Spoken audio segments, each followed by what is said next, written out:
Santos faz uma nova contratação, traz reforço para o ataque. Será que era isso que o time precisava para embalar em 2026? Sejam bem-vindos ao Scout FC, meu nome é Bruno, estamos aqui para mais um vídeo aí. Hoje a gente vai falar da nova contratação do Santos, né?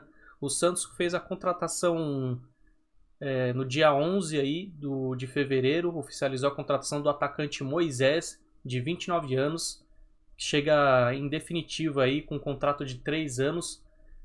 Representa aí uma das contratações mais claras aí de alinhamento tático da era Vojvoda no clube. É um jogador que veio do próprio Fortaleza e trabalhou com o técnico aí por alguns momentos. Sua chegada não é apenas um reforço genérico, alguma coisa assim. É uma peça que o treinador argentino conhece com bastante profundidade dos anos de Fortaleza.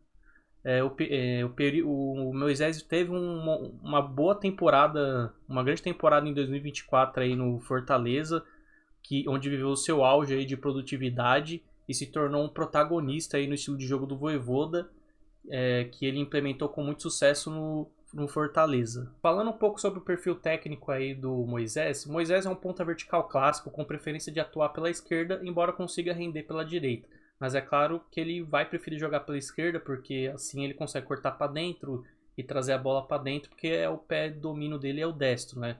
Falando sobre suas características, ele tem alta capacidade de progressão com bola, ele conduz a bola com velocidade, ataca espaços profundos e gera volume significativo nas ações ofensivas. O que significa? Ele vai sempre aproveitar de espaços para sair com velocidade, vai tentar aproveitar os corredores. Dados das temporadas anteriores mostram um alto número aí de condução progressiva aí no último setor do campo, perto da área do adversário.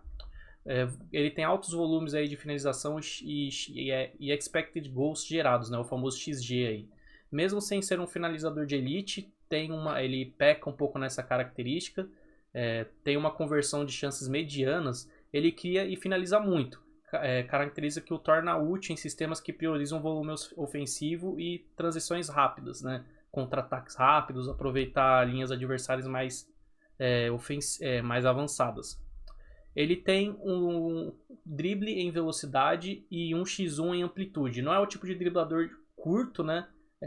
Imprevisível em espaços reduzidos. Não, ele não tem esse cacuete aí para fazer dribles curtos. Mas ele compensa muito na explosão, na sua velocidade, na capacidade de levar aí essa bola até a linha de fundo para cruzamentos ou cortes para dentro, para cortar para dentro e fazer a finalização, né?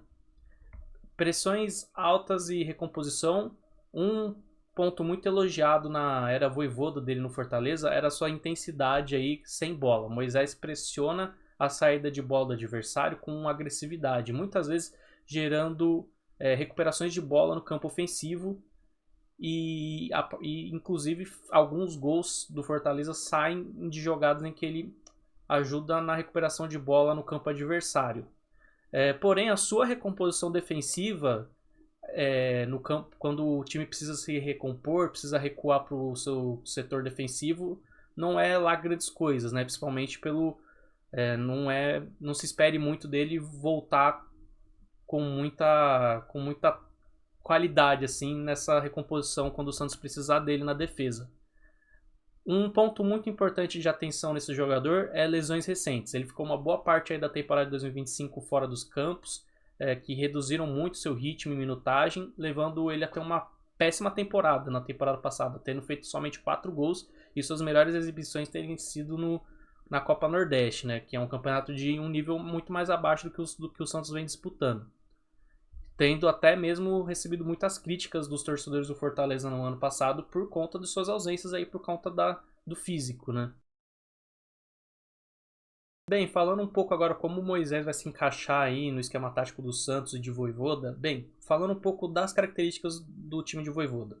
O Vojvoda constrói times com intensidade, tendo a pressão alta, né, e transições verticais rápidas, contra-ataques rápidos aí como suas características principais. Bem, muitas vezes seus times são construídos num 3-5-2 ou um 5-3-2, com alas extremamente participativos que atacam a profundidade, defendem um x1 nos lados e ajudam na compactação. Mas também a gente pode ver variações aí de um 4-2-3-1 ou 4-4-2 em momentos específicos, mas sempre com ênfase em alas ofensivos e volantes que consigam segurar a bola para estruturar saídas de jogo.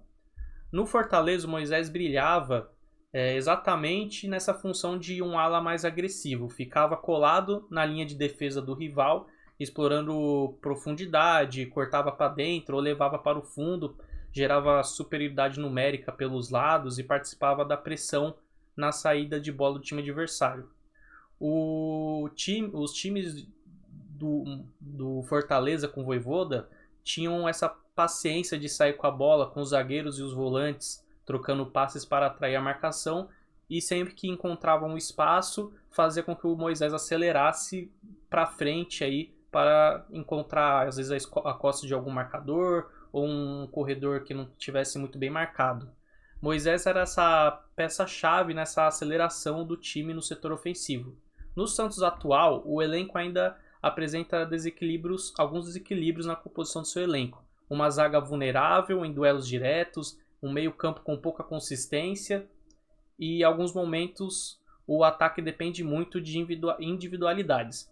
Moisés chega para tentar suprir exatamente a carência aí de um ponta com profundidade real e capacidade de 1x1 em velocidade.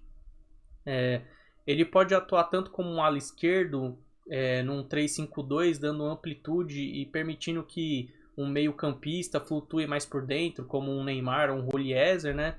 Ou como um ponta em variações com linha de 4, complementando, por exemplo, ele jogando à esquerda junto com o Rony, né? Fazendo uma dupla de ataque. Sua pressão alta casa muito com que o Vojvoda cobra intensidade imediata na perda de bola, forçando erros na saída do adversário. Algo que o Santos ainda não tem volume suficiente nos lados. O Moisés da era Vojvoda era produtivo, intenso e decisivo em momentos de transição. A confiança mútua que ele tem com o Vojvoda pediu o jogador diretamente, pode resgatar essa versão, especialmente se depender do departamento médico gerenciar bem as lesões e a saúde do jogador. No contexto de um elenco ainda em construção do Santos, com pressão por resultados no Paulista e no Brasileirão, Moisés não será uma estrela do time, mas uma peça que pode ajudar aí na composição do elenco e elevar o potencial ofensivo, principalmente dos flancos do time da Baixada. Cria opções de profundidade e ajuda na pressão da saída de bola contra os times adversários aí, podendo ser um pilar aí no futuro aí dos esquemas de Vojvoda. Bem, agora fazendo um resumo do que eu acho principalmente desse jogador no Santos, né? Como eu disse, ele não vai chegar a ser um titular incontestável, não vai chegar para resolver um problema no Santos. Ele é um atacante que entrega algo que os atacantes hoje do Santos não entregam, que é a capacidade de ganhar às vezes um x1 ofensivo pelas alas, né? Ganhar um x1 ofensivo, conseguir quebrar uma linha no drible ou na velocidade. E ele tem também o bônus de ser um jogador que conhece muito bem o esquema do Vojvoda, e o Vojvoda também conhece muito bem o jogador, então isso facilita um pouco o trabalho que ele vai ter com esse jogador. Mas o Santos e a torcida vão ter que ter a noção de que ele é um jogador que está tendo problemas físicos e tem uma concorrência na posição. A gente vê aí nos últimos jogos jogando pela esquerda, a gente às vezes vê Tassiano jogando pela esquerda, a gente vê Miguelito jogando pela esquerda, a gente vê Rony jogando pela esquerda, a gente vê às vezes o Barreal fazendo essa função na esquerda, e também a torcida tem o Robinho Júnior também que pode jogar nessa posição. E sendo bem honesto, o Moisés ele não é melhor que nenhum desses jogadores, mas ele é melhor em uma valência, que é a valência do drible, que é ganhar às vezes um x1. Ele é muito forte nisso. Então essa é a vantagem dele. Sendo bem honesto, acho que o Santos tem uma sobrecarga de jogadores que jogam nessa posição e contratou mais um que não vai resolver o problema do Santos, né? E ainda mais por conta dos problemas físicos que o jogador vem sofrendo. Se eu pudesse dar uma nota aí para a contratação do Santos, eu daria uma nota 4. Eu entendo que ele é um jogador que entrega algo que os outros não entregam, mas também não é um jogador de extrema qualidade, que vai ser incontestável. Deve chegar para compor elenco, e o Santos vai precisar ter um pouco de paciência com ele para ver se ele vai recuperar o seu potencial físico, né? Se ele vai conseguir voltar até a explosão que ele tinha, porque ele vem vindo de uma recuperação de lesão, ficou por um bom tempo sem jogar aí no Fortaleza. Na temporada passada não ajudou o Fortaleza quando o Fortaleza precisou para não ser rebaixado.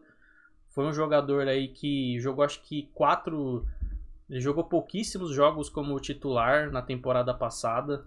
Então, é um jogador que não ele jogou 3 jogos como titular no Brasileirão da temporada passada, tendo jogado só 12 jogos, não fez nenhum gol. Todos os seus gols foram em outros campeonatos. Como eu disse, o melhor desempenho dele foi na Copa Nordeste da temporada passada. Então, o Santos vai precisar entender que é um jogador que é uma aposta para ver se ele volta a ter o seu grande brilho que ele teve no Fortaleza aí no ano de 2024.